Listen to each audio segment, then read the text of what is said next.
Hello everyone, in this video I'm going to show you how you can add the Glowburst transition in CapCut PC. Alright, so select your videos, photos or audios you want to edit. And you can set for the image duration in 1.0 seconds.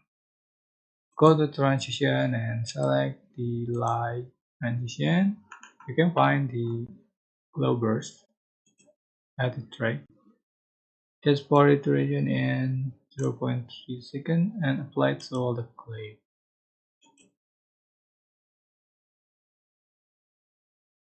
So you can also add the effect, for example,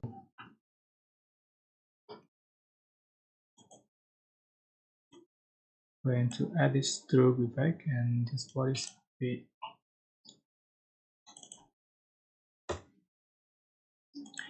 This is the final effect you have on your video. I hope this tutorial was helpful for you.